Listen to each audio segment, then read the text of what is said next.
communities across the country continue to spend millions of dollars, both public and private, to often just manage rather than solve this problem. But there is good news. During one of the worst recessions this country has seen, during a time when unemployment doubled and foreclosures quadrupled, overall homelessness has gone down in America. And the reason for this is because communities, working together and with the support of the federal government, have taken a systems approach to ending rather than managing homelessness. As evidence has mounted about the effectiveness of this approach, many people have begun to look at how they can introduce this model into their communities. And this is where philanthropy can play a vital role in being a catalyst for a systems approach to solving major issues. Today's webinar is going to give an overview of a systems approach, what it is, and the role of philanthropy in making it happen.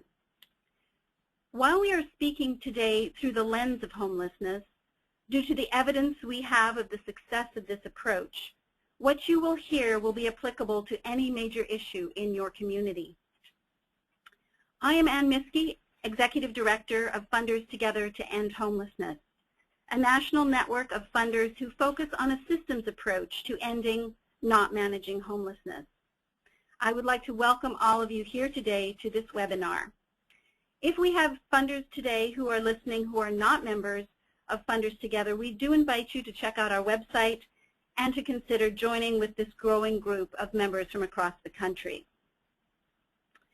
Please note that today's discussion is an introduction to systems change, and we will be following up with another webinar that will showcase what actual communities have done and the results that they have had using this approach.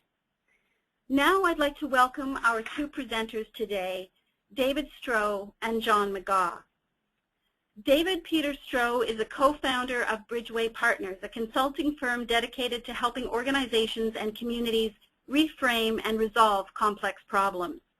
He was also the co-founder of Innovation Associations, the pioneering consulting firm in the area of organizational learning, whose work led to the publication of fellow co-founder Peter Seng's management classic, The Fifth Discipline. John McGaugh is a senior associate at the National Center on Family Homelessness, a practice area of the American Institutes for Research, where he provides technical assistance for housing and urban development and other clients working to prevent and end homelessness. He is also the founder of Give Us Your Poor, a public education campaign currently working to help end veteran homelessness through a systemic approach and by engaging celebrity musicians. John also teaches a yearly seminar on systems thinking at the McCormick Graduate School of Policy and Global Studies at the University of Massachusetts in Boston. David, John, I now turn it over to you. Great, thank you, Ann, and thanks everyone for joining us today. I'm going to start briefly with a couple of slides to introduce the webinar. And let me start off by saying I know a lot of people on this webinar are deeply engaged in systems change. So some of the concepts that we go over in this webinar won't be new, but we hope some of them offer some intentionality and an opportunity to reflect on the work you're doing. And for others, some of these concepts may be a new way of looking at the work you are doing or intend to do. So let's start with what we hope to accomplish on this webinar. It's our hope that afterwards, after participating in this webinar, participants will have an understanding of what systems thinking is and why it's important to ending homelessness. You know, what do we mean by systems? We use that word a lot. So we'll cover that. We'll have a review of examples from Funders Together and elsewhere about how a systems approach contributes to ending homelessness. And this comes from some conversations with some Funders Together members that we've had. We'll learn basic systems thinking principles and tools that hopefully you can bring to your work. And lastly, identify the first steps for taking a systems approach back home. So we're going to mention in time 4 different steps, but we're going to go a little more in depth in the first steps that you can take and others can take. So what is systems thinking and why is it important? We'll cover that in this next section. And first, a little context. So the role of interconnectedness. Faith leaders and artists have been speaking about our interconnectedness for centuries, but it's often been kept separate from our work life and that concept that we may bring to places of worship. Systems thinking, in my mind, and why it excites me, is an opportunity to take that idea and bring it into our work, and recognizing, as science teaches us more and more, that everything truly is connected. And to have that appreciation better helps us address any complex system, in this case, homelessness. A systems view that we'll be sharing is complementary. That is, it's not a new best practice that's going to overwrite some other good practices. It's complementary and is a framework for embracing different viewpoints. It's not conservative, it's not liberal, it's truly complementary. And why is it important? As we mentioned, there's a lot of systems change work going on in the United States and the world. But it's important to, I think, have a deeper lens of systems thinking beyond acting systemically, thinking systemically. So what I like to think of as the hard and soft side of systems, there's the data, there's the housing units, there's the policies and procedures on the hard side. On the soft side, there are people and people's skills that are needed to implement these practices and policies. That means looking at what are the cultural beliefs underneath, what are the mental models, how are people engaging in systems work. And not doing so, I think, can really get us stuck in addressing homelessness. So very briefly, if you think of a traditional approach to homelessness, you think of how the federal government is divided up: housing, employment, veterans affairs, education, healthcare. Each of these departments, for example, have their own organizational structure, their own caseloads, their own cultures, and there's traditionally been firewalls between these divisions, and it's the silo effect. There's often legal restrictions that make it really difficult to work across these systems. But as we all know, some of the same clients are being seen by different divisions, and those firewalls don't make it conducive to better serving those people. A systemic approach looks at the relationships between these divisions. How are they connected? And by understanding those connections, very simply, you can have a better approach that truly gets at what we're trying to do, and that is end homelessness. If you look at this map, a systems approach also has the understanding that if you take some actions, say, around housing, by understanding the interconnections to education, you may be better able to predict some unintended consequences that show up some effect in the education arena or in healthcare that may not have been intended and may have a time delay. In the past, if you took an action in housing and it worked, you said, okay, that was great. And if there were side effects in healthcare that were maybe not positive, we didn't see the connection and thought, oh, it's totally unrelated. Systems thinking helps to see those connections. As I mentioned, we spoke to some different members of Funders Together that are engaged in systems change, and we are developing some case studies with Funders Together. I want to just share in this opening some of the critical success factors in their approaches that we found, just to plant the seeds, kind of real-world examples, and how they may relate to some of the concepts that we'll be going through in this webinar. So some of the highlights we found are: one, collaboration and continuous engagement is essential. Systems thinking is a team sport, and that was bared true in each of the communities we spoke with. Coordinated and leveraged funding from public and private as well as nonprofit sectors was essential. We know that philanthropy alone can't solve a major problem like homelessness, but these communities found that the ability to leverage other dollars was a systems approach that was essential. Third, shared goals, metrics, incentives, and written plans that motivate synergy are also essential factors for success. Sharing those goals, metrics, and incentives, and revisiting them constantly. Fourth, demonstration projects. That is, having a pilot in the real world and actually doing it. It allows you to work on the collaboration, work on the the side effects that may come about in a complex system, and actually do it and start to learn how this particular group in this community works, rolling up your sleeves and starting. Fifth, rigorous data gathering and evaluation that updates plans, again, on a continuous basis is also essential, constantly checking our assumptions and the direction we're heading. Sixth, a long time horizon is essential. This is not a sprint, and although there are short-term challenges and actions that need to be taken, having a constant long-term goal in mind is essential in preparing everyone for that long term.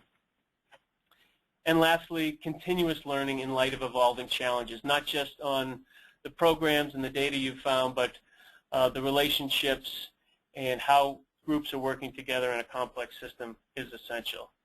And with that, I'm going to turn it over to my colleague, David. David? Great, thank you. So I wanted to build, John, on something you said a few minutes ago, which is it's always helpful to have a shared set of definitions from which to work. And now let me just see here. There we go. So first thing, starting with the concept of a system. One way to talk about a system is that it's an interconnected set of elements that is coherently organized in a way that achieves something. So it's not a group in the sense that you take one part away from a group and it functions often the way the group would function, or a set of items, but they're interconnected, which means all of them are essential in their relationships with each other. Now, the other interesting thing about this definition is it says that a system is designed to achieve something. It doesn't necessarily mean that it's designed to achieve what we want it to achieve. And that is where systems thinking comes in. Systems thinking can be thought of as the ability to understand these interconnections in such a way as to achieve a desired purpose. And a little later in the webinar, we'll take a look further at this distinction between a system that is designed to achieve something and a system that is designed to achieve what we want it to achieve. Now, I'd like you to imagine the following headlines, which in fact have all been the subject of different news stories over the years and research findings. The first, homeless shelters perpetuate homelessness. Food aid leads to increased starvation. Drug busts increase drug-related crime. Get tough prison sentences fail to reduce the fear of violent crime. Job training programs increase unemployment. Again, all of these headlines based on true stories. Now, you may think for a moment and notice some commonalities in these stories. So I'm just going to ask you to consider for a moment, what do these stories have in common? And here may be some answers that you have identified. First, they tend to address the symptoms of the problems versus the underlying problems. The solutions tend to address symptoms rather than underlying problems. Secondly, they're obvious, and they often succeed in the short run. If you have a drug bust, you'll get drugs off the street, you'll get criminals off the street. If you house people, even in temporary shelters, you've reduced homelessness, at least for that particular night, and so on. However, the short-term gains are undermined by long-term impacts. And those long-term impacts often negate the benefits of the short-term solutions or actually make things worse. The negative consequences that are the result of these short-term gains are not intentional. Nobody's trying to make things worse. Everybody wants to make things better. But somehow the system behaves in such a way as to produce these unintended negative consequences over the long term. And perhaps here's the kicker and the part we can really do something about. If the problem recurs, we do not see our responsibility for the problem recurring. We don't understand that the solutions that we put in place, however well-intended, actually could have made things worse, and that we would need to change our thinking and our actions in order to get different results. Whoops, get back here for a moment. Now the problem that I've raised here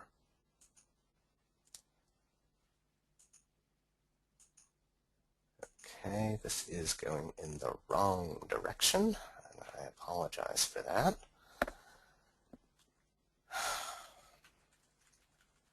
Be right with you. There we go.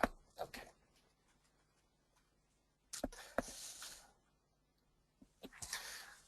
The problem that we have is what in foundations is known as the philanthropic challenge. The tendency to feel a conflict between trying to fix things now versus helping over time. A lot of these failed solutions work in the short term. They do help now, but they actually don't help in the long term. The flip side is also true, though. We can't just try to help in the long term and ignore what's going on in the short term. Lewis Thomas was a medical essayist who said, when you are confronted by any complex social system with things about it that you're dissatisfied with and anxious to fix, you cannot just step in and set about fixing with much hope of helping. This is one of the sore discouragements of our time. And he went on to say, if you want to fix something, you're first obliged to understand the whole system. Now, you may ask yourself, well, that sounds like a really tall order. How do you go about understanding a whole system? It helps to distinguish two types of thinking in order to make that possible. The first is conventional thinking, linear thinking. If something is wrong with A, we take an action, like we cut our hand, we put a Band-Aid on it, the problem is solved. Simple problems, simple solutions. It's the type of education we mostly got in school. Systems thinking, on the other hand, is a very different type of thinking, and one that's more appropriate for a chronic, complex problem like homelessness and some of these others that we've referred to. Systems thinking may sound esoteric, but it's actually something that as young children we already begin to grasp very quickly.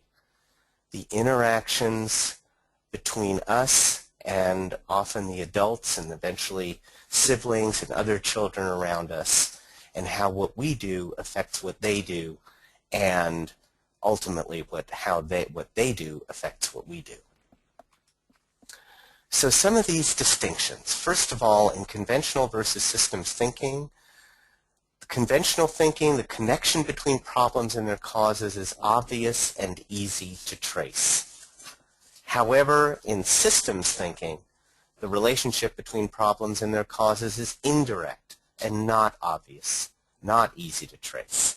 So when we're dealing with get tough prison sentences, we do so because we see the crime and we're concerned about the crime. But simply sending people to prison ignores the underlying socioeconomic and structural racism types of causes of crime in the first place.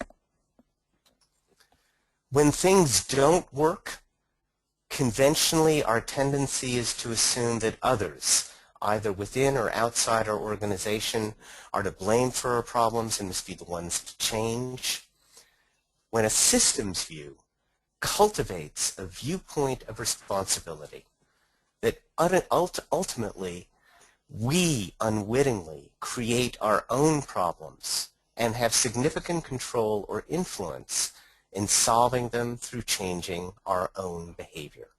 Now, this is not to say that we then turn the blame inwards. It's actually a way of empowering ourselves, because to the extent that we can understand how we contribute to a problem, we then have the ability to change our own thinking and behavior instead of simply waiting for others to change theirs. Conventional thinking says a policy designed to achieve short-term success will also assure long-term success. But we've seen from many of these failed solutions that most quick fixes have unintended consequences, and those make no difference or make matters worse in the long run. So, for example, food aid reduces starvation in the short run, but it actually produces unintended side effects that can increase starvation in the long run.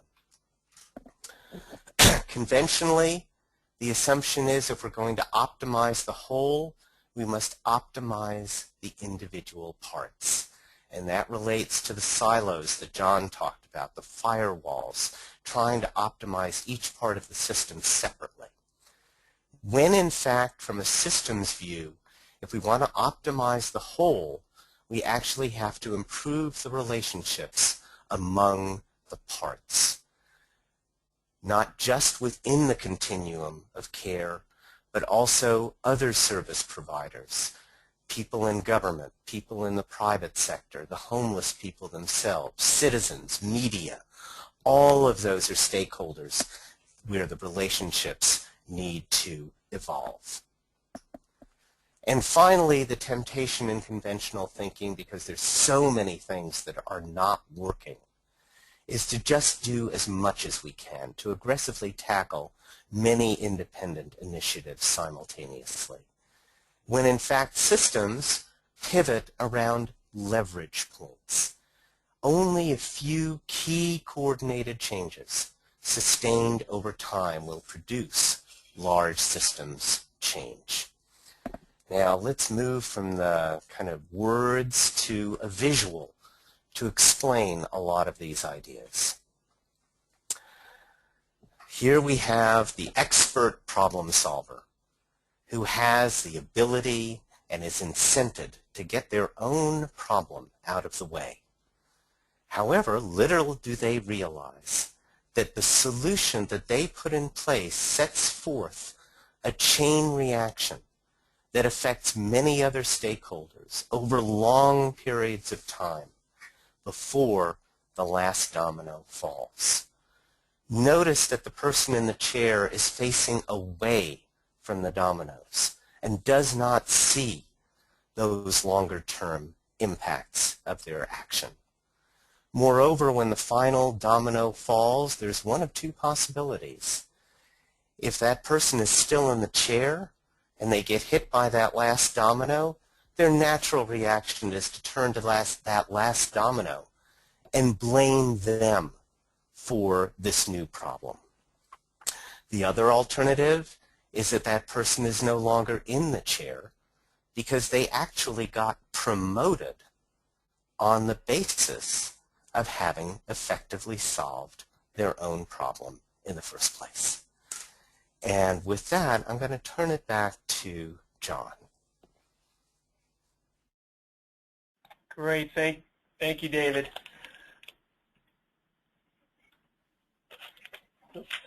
Trying to move to the next slide. So next we're going to talk about the concepts of thinking and acting systemically. What are the differences? Thinking systemically is an important complement, we would argue, to acting systemically. But you need both.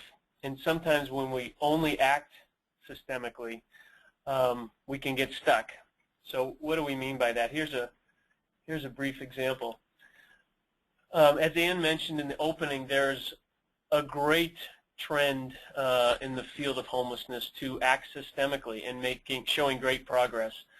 And some examples of that are listed here. You know, we get the system in the room. the Hearth Act itself and things like coordinated assessments and referrals, which get continuums or communities to coordinate and work together holistically, systemically, system-wide performance measurements, as opposed to programmatic ones alone. HMIS implementation, prevention efforts that span the community, the opening doors plan to prevent and end homelessness, things like HUD-VASH vouchers, which start to break down those silos that we looked at in the graphic early on in the presentation. These are great trends around acting systemically. But without thinking systemically, we can still get caught in some of these efforts and not have the outcomes that we hope for. And here's an example to look at that.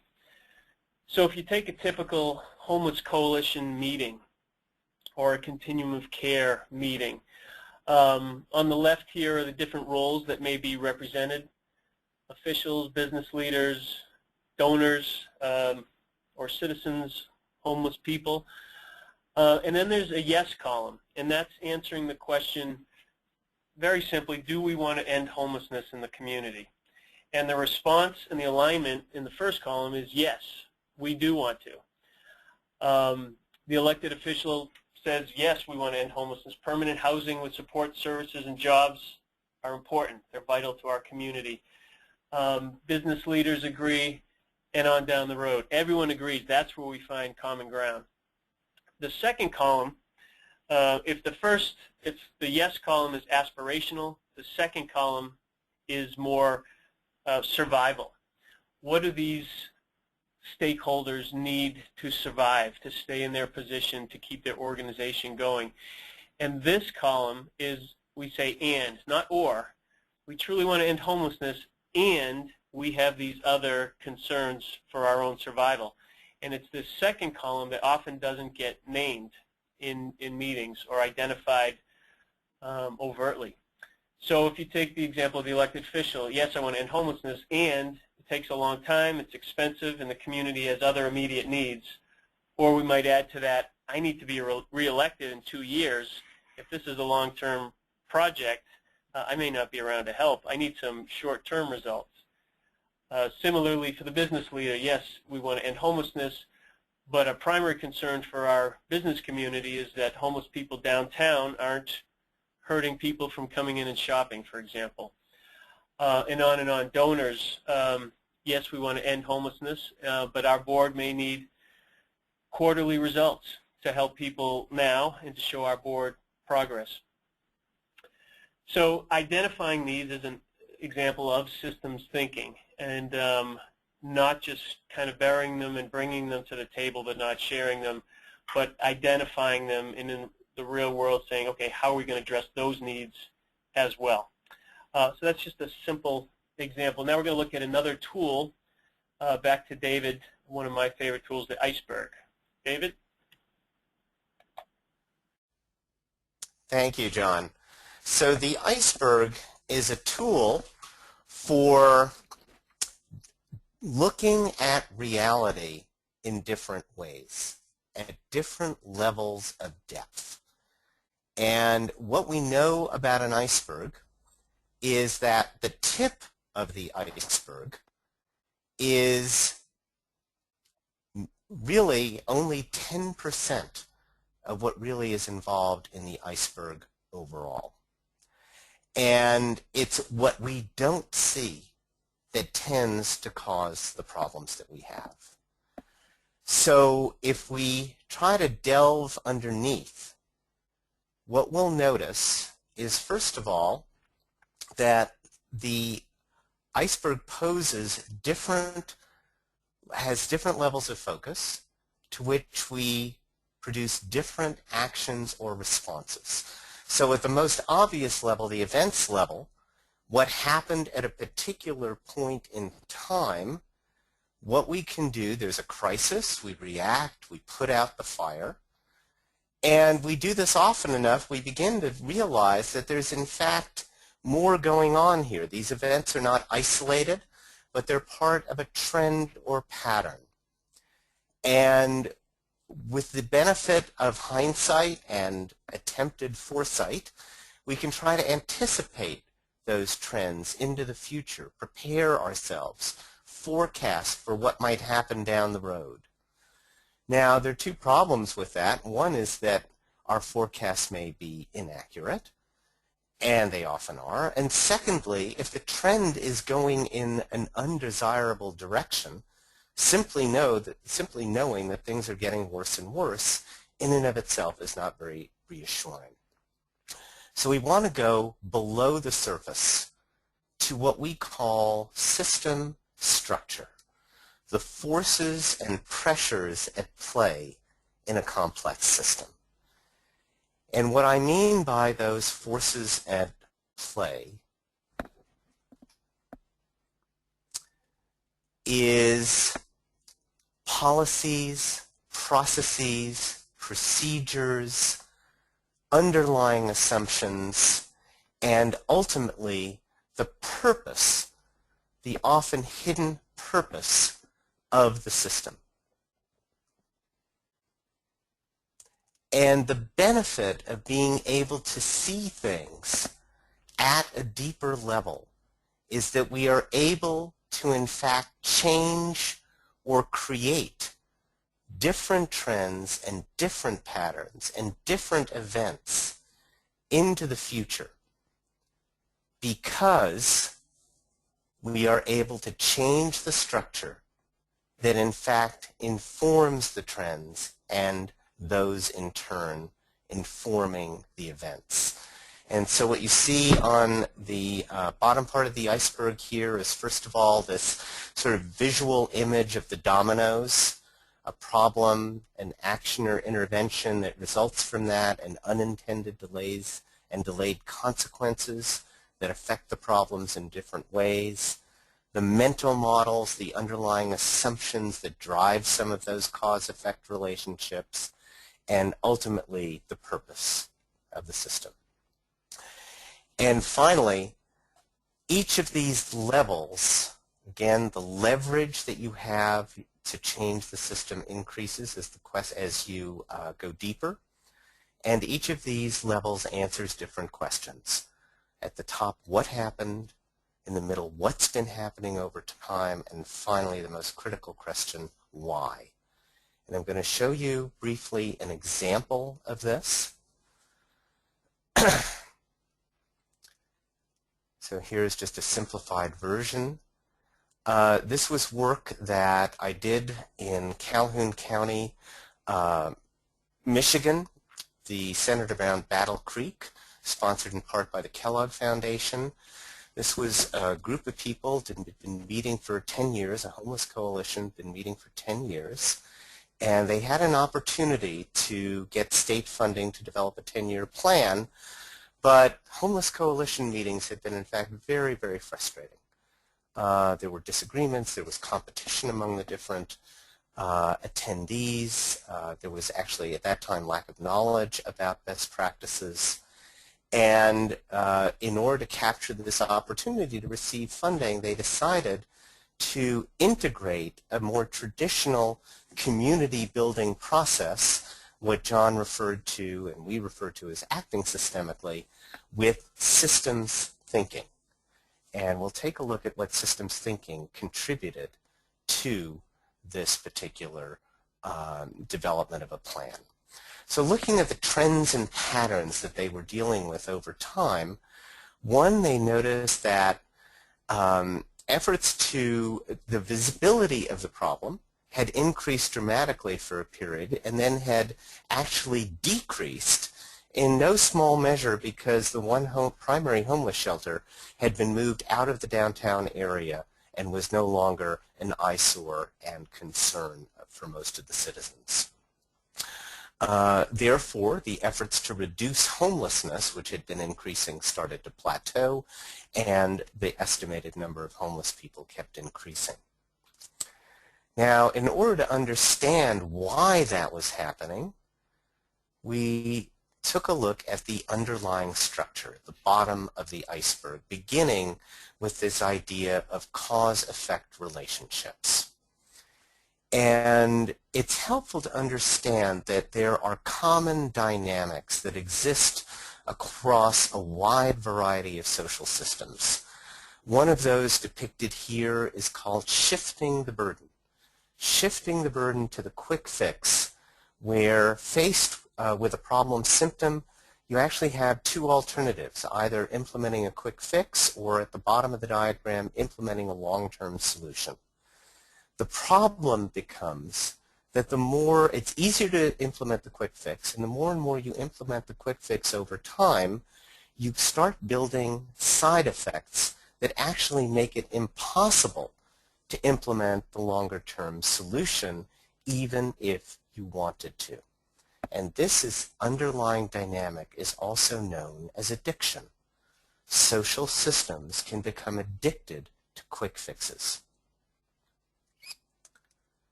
So here is how this dynamic played out in Calhoun County. There was a certain number of homeless people.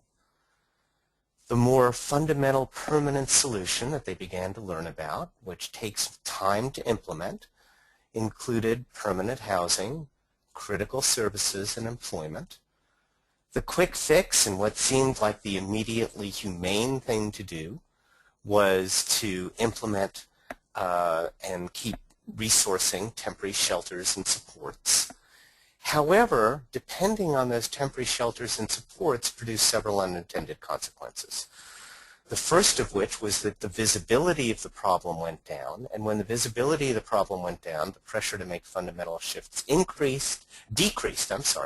Visibility went down, pressure to make changes also went down, which made it harder to implement these new solutions, more fundamental solutions.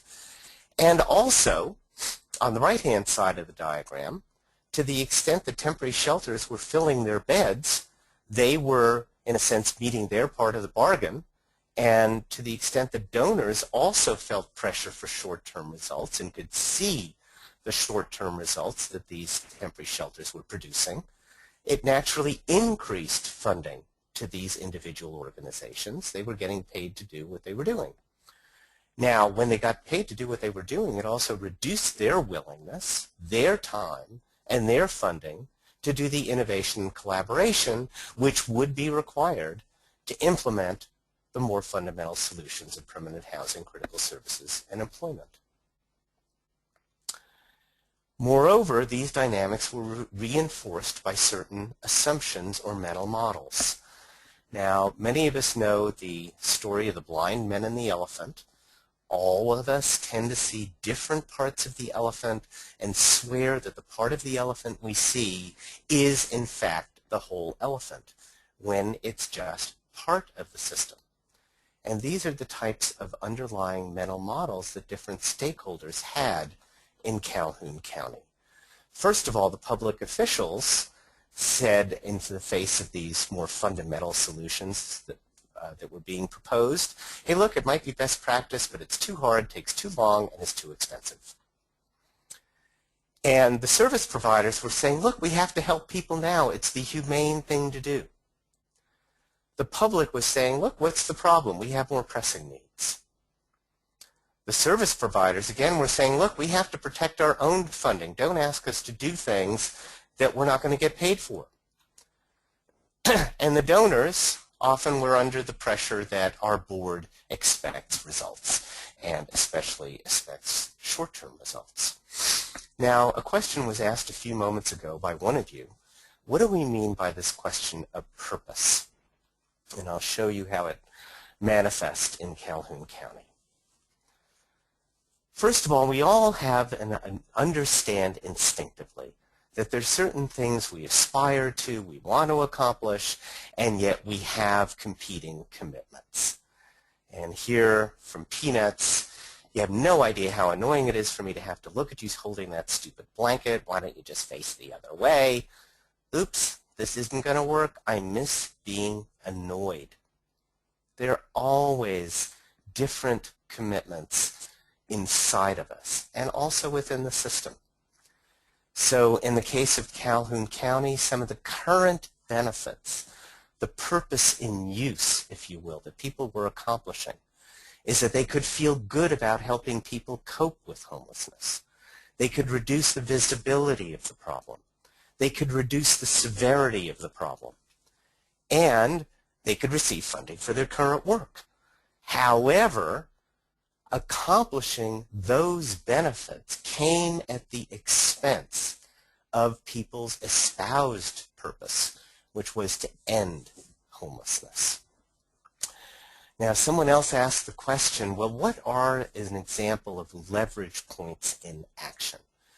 And what the folks in Calhoun County did is that they, first of all, significantly changed their paradigm in the community from a shelter paradigm to a permanent housing paradigm. It didn't mean that shelters necessarily got out of the shelter business, but it did mean that if they wanted to stay in business, they really needed to reframe their reason for being as providing a platform for their clients to move into permanent housing. It also meant that funders more deliberately aligned their approach to funding, and that grantees now had the motivation to collaborate, in part because the funders were working more effectively to align their own funding streams and funding goals. So some of the results in Calhoun County is that the leverage points, such as the ones I just mentioned, were used to develop the goals for the state plan, which was then approved. There was a breakthrough in collaboration where the Homeless Coalition voted unanimously to reallocate HUD funding from one service provider's transitional housing program to permanent supportive housing run by another provider. It's very unusual for people to want to give up funding, but they could see that there was really only one funder in town that was prepared to provide that platform, and they were willing to support that shift in funding. Some of the quantitative results. Now, this was in the plan's first 3 years of operation, from 2007 to 2009, the middle of which was the recession of 2008. Homelessness decreased by 13%, and eviction rates declined by 3%, despite a 70% increase in unemployment and a 15% increase in bankruptcy filings. And at this point, I'm going to turn it over to John, and we're going to talk about how to take some of these basic ideas and basic tools and what you can do to get started back in your own organizations and communities. John, back Great, to you. thank you. Thank you, David. So when and how to use systems thinking. We put together this list that I want to walk through. So when to use a systems approach. First, if you've come across a problem that is clearly chronic and it's defied people's best intentions to solve it. Everyone's committed to it, but for different reasons and unintended consequences, we've been unable to solve it. Secondly, the diverse stakeholders find it difficult to align their efforts despite the shared intentions, like the example of the Homeless Coalition. That's a good time to bring in a systems approach. Stakeholders try to optimize their part in the system without fully understanding their impact on the whole. So that could be from fundraising, being particularly effective fundraising in the community and affecting fundraising for other parts of the homeless system. It could be being really effective with providing transitional housing without an awareness that there's more of a need for permanent supportive housing than transitional, which is being covered elsewhere. That awareness. Or when stakeholders' short-term efforts might actually undermine their intention to solve the problem, as David focused on the archetype where quick fixes in the short term can actually make things worse. or people are working on a large number of disparate initiatives at the same time. Again, as David mentioned, without having a focus on a few sustainable leverage points that connect to positive outcomes in the community. Trying to do too much and it's not sustainable. And lastly, when promoting particular solutions, certain best practices comes at the expense of continuous learning. When as a community we find that this best practice is truly working and we think, okay, check that off, we've got it, let's just implement more of it, that's a good time to bring in some systems thinking and a systems approach to make sure you're continuously questioning, testing, looking for things that may change. So let's think about when a systems approach is useful to funders. And there are particular areas of focus around 3 areas: convening, grant making, advocacy, and touching on each of these areas, asking powerful questions. So in the next slides, we're going to look in each of these areas of where systems thinking can be applied in these sub-areas. So starting with convening, how we can apply systems thinking in this area. You can invite diverse stakeholders to map the big picture and get a sense from different perspectives, practicing what I call radical inclusion to the table, like the blind man and the elephant metaphor, to really get different perspectives on understanding the whole big picture. Helping through convening, helping stakeholders see how they may unwittingly contribute to the problem, whether it's optimizing their part, not having an awareness of the whole, or placing blames on other parts of the system that aren't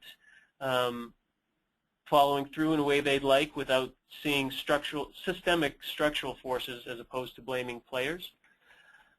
And lastly, you can mobilize stakeholders to optimize the system instead of just their part, to think holistically to those other points. In the next area, how might we apply systems thinking for grant making? Here's just a couple of thoughts. You can use systems thinking early to diagnose why a problem exists. Are there unintended consequences? Are there side effects that haven't been identified before? That can help us identify leverage points as funders, which can be really helpful in grant making. So through that mapping, find those unintended consequences. What are the mental models, the attitudes, and beliefs that are affecting people's behavior within the system? And what is the current purpose? What's the espoused purpose, and what's the actual purpose, the way the system may be playing out, which may be different? And being patient and persistent in working towards long-term goals. As you know, and as we've heard from folks in our case studies, having that long-term eye on the prize is essential, and being persistent and continuously reminding folks that we're in this for the long haul is essential. And then there's advocacy and applying systems thinking and advocacy in education. One step might be to help the public and policymakers distinguish from short-term versus long-term consequences of the existing policies. To ask that question, what are the unintended consequences? There may be some positive ones, there may be negative, but to make that distinction is essential. Also, to reduce people's addiction to quick fixes by seeing how they can be detrimental by just relying on the quick fix and not making sure they're geared towards a long-term solution. Sometimes, as David said, you need quick fixes. If people are dying on the street, you need a solution immediately to get people housed and save lives. But is there a way for that interaction to be geared towards building towards a long-term goal of reaching permanent supportive housing? And lastly, to support small successes within the long-term context. So remind people in education and advocacy efforts that this is building towards something, and we are having successes, even though the big success may come in the long term. You can shift the conversation. And then asking systemic questions, some of which we touched on, but here are some others to consider. First, the why, the ever-present why. Why have we been unable to solve this problem despite our best efforts, despite best intentions, despite gathering the system and really trying to work together? How might we be partly responsible, albeit unwittingly, for the problem? Our role in the system, is there something we're doing that's contributing to where we're getting stuck? Not an easy question, but a good one to ask. What might be the unintended consequences of our proposed solutions, as we've mentioned before? And what might we have to give up for the whole to succeed? We were at, David and I were presenting these concepts in Houston to a diverse group of stakeholders that were pulled together by the foundation in Houston. And we talked about the idea of not optimizing your part at the expense of the whole. And we found out later in a meeting with a doctor from Healthcare for the Homeless that the president of the board had come back to a meeting later that same day and posed to the board excitedly, what do we have to give up in order for the system to succeed? And it was a question David, who's been doing this longer time than I have, had never heard before, posed by such an important stakeholder. So it was exciting to hear that from that same day, people asking that question, what might we have to give up? That seems counterintuitive, but can have benefits in the long run. So lastly, we want to talk about elements of a community approach. And I'm not going to go through all of them now. We've identified 4 basic elements, and let me just name them without looking at the slides. They won't appear on the slide, but they are these. Doing step 1, community organizing and engaging all the key stakeholders. Step 2, develop a shared understanding of dynamics that underlie local homelessness. Step 3, test for a commitment to change. And step 4, bridge the gap between the current reality of the system and the proposed vision that people want to reach. So those are 4 steps. We don't have time to go through those today, but I'd like to look at step 1 in a little more detail and let you know that we have a detailed, I think it's a 10-page document we've developed with funders together that will be made available on the website very shortly. But looking a little deeply at step 1 here, begin with a community organizing initiative to engage all key stakeholders. And here are a few subpoints on that. 1, consider involving stakeholders in practicing, again, what we describe as radical inclusion. Social, private, public sector leaders, homeless people for sure, media, citizen opinion. Some folks that aren't always at the table but are increasingly so might be police officers, folks working in emergency rooms, librarians who see people that come in that are homeless to stay warm. They don't have to come to every meeting, but getting those perspectives. Secondly, building readiness, creating together a collective initial statement of a shared vision and goals of where we want to get to. What's our vision for where we're heading, and what's the current reality? It's really important to be conscious of the difference, which can affect steps moving forward, and to see how far or close we are. And the last subpoint on this first step of a community approach is develop collaborative capacity. Learn how to hold productive conversations around difficult issues and to partner across sectors. So that may include having someone who can bridge the cultures of the for-profit business sector with government, with nonprofit, the nonprofit sector or academia, which may use slightly different language or may lead with different goals, but ultimately are going to the same goal. Having a trusted facilitator that can help hold those conversations. So with that, we're going to hold off on our presentation, and we're going to move to, these are the other elements that we're going to skip in the interest of time, and move to questions, and I'm going to hand it over to Alexis. Thank you, John. As I mentioned at the beginning of the webinar, you can type in a question in the right-hand side of your screen. There's a question box. to submit your question, and we will see that. It looks like we have one. First question is, are the PowerPoint slides going to be available after the webinar? Absolutely. I will send a link around to all of the attendees here so that you have this available. We had another question. David and John, this is sort of up to you. What is the connection between systems thinking and action and collective impact? I've actually done some thinking about that. This is David. I believe that systems thinking can be an important complement to collective impact in 4 of the 5 areas mentioned in the collective impact, or actually 3 of the 4. 4 of the 5. No, it is 5. The first one is in developing a common agenda, including a common understanding of the problem.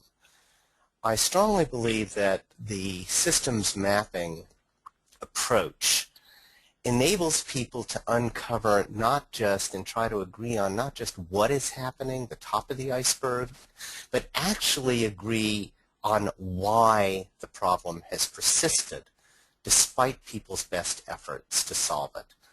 And having a picture of the interdependencies among the different stakeholders, seeing that broader elephant, helps people develop deeper insights into why the problem persists. In terms of shared measurement, we need to remember that the underlying purpose of the system, as it is currently configured, may not be to end homelessness. It may be to help people cope with homelessness. And if we really say we want to end homelessness, we have to help people make an explicit choice in favor of ending it, recognizing that some of the payoffs they're currently getting to a system that copes with homelessness may not be available to them. They may have to make some trade-offs. When that purpose is revisited and consciously rechosen, then it makes sense to build goals and metrics under it in support of that purpose. In order for mutually reinforcing actions to occur, it helps people to understand the whole, and that includes the non-obvious and counterproductive interdependencies that exist in the way the system is currently configured. And finally, in the area of continuous communications, that only works with a group of people where there is a willingness to optimize the whole instead of continuing to feel that the best way that we can get things done is to optimize our part of the system and be supported to just optimize our part. So those are my thoughts. We have lots of questions. Keep them coming. The next question we have, as a foundation without technical staff, I am not sure where to begin in terms of what and where I fund if I want to be supporting systems change. Any thoughts on that? Well, I'll start, and David, feel free to jump in afterwards. I think to answer that question, you first need to build that sense, whether it's a map or discussions of the system as a whole. So you may be convening already, but from a systems perspective, to really lay out how the system is functioning, the dynamics, not just housing units and people experiencing homelessness, which is vital data, but also some of the dynamics around the softer side of things, the interpersonal things around who are the key partners, what are the incentives for funding. Getting that map, if you will, of the system will help you identify where are the key leverage points to identify where you get the most literally bang for your buck. And that may take some help, but there's some tools to help do that, and we could be helpful. David, would you add anything to that? I would also say something that we all have learned from Edward Deming, which is that systems are perfectly designed to achieve what they're achieving right now. So in spite of our frustration with the way things are currently organized, one of the main barriers to changing them is that there are payoffs to the way we are currently doing things. And we need to look at those payoffs squarely and ask ourselves, are there trade-offs we have to make? What might they be? And are we willing to make them? Thanks to you both. The next question, what tactics do you recommend in getting stakeholders who may be reluctant to convert to systems change thinking? Well, I'll start on this one. I've seen, I'm constantly amazed when people get an introduction to systems thinking as a group. They may come in a little skeptical. Seeing some of the concepts and seeing visions built that include their voice, or if they have strong concerns about where the system just won't succeed, and then they see that concern built into a systems map or a system understanding, I've seen people who are very reluctant become champions of the cause because they say, okay, my biggest concern, I see that incorporated now. Also the idea of reducing blame and understanding that systemic structures in place and identifying them with the group. Once people see that and it's not about blaming who's running the system or who may be doing this or not doing that, I see buy-in really come along after that. David, I would reinforce that by saying that somehow a shared educational experience builds some common language, and perhaps even more than that, some shared acceptance that we're all in this boat together. It's something that is a leaky boat, and we don't want to keep getting ourselves damp, and that everyone is doing the best they can with what they know at the time. Now, the flip side of that is we know not what we do. And when collectively people can appreciate that the system is somehow bigger than they are, and yet they are integral to affecting that system, gives them a new sense of awareness, acceptance, and responsibility that can motivate them to approach this differently. Yeah, and to our points about the different focus area of funders in particular, funders particularly around education and convening can play a really key role in that part of systems change. All right, another question. How do you approach system mapping that will create buy-in from various stakeholders without owning the mapping process?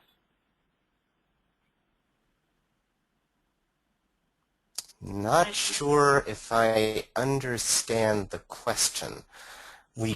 I often find it's helpful to do some research in advance on what are the dynamics in play at the moment in the community that is leading people to not get the results they want or all of the results they want despite their best efforts.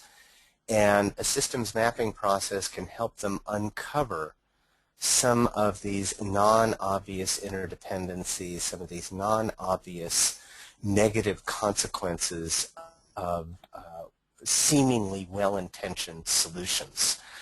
And we can provide some of that expertise and then run it by the community to have them punch the tires, if you will, strengthen the map, make it clear, make it more appropriate even for them to generate that buy-in. There are also some simpler mapping procedures that we're looking at that wouldn't depend so much on a particular type of technical expertise, but would, at a minimum, raise some of these concepts of interdependence, negative unintended impacts, and needs to rethink our interdependency as a group of stakeholders. Yeah, and I would just add, David, that I think stressing the fact that this systems map comes from the stakeholders, and being very public about the process is open, and how the first map is informed, and then that opportunity for feedback from all stakeholders in a way that's reasonable, as David mentioned, is really essential. But conveying that it's coming from the stakeholders. It's not systems experts coming in and making the model, or leadership alone making the model. To really be successful, it's got to come from all the stakeholders. Thank you. Another question. Do you see local funders networks as important in a systems change model? I would say vital.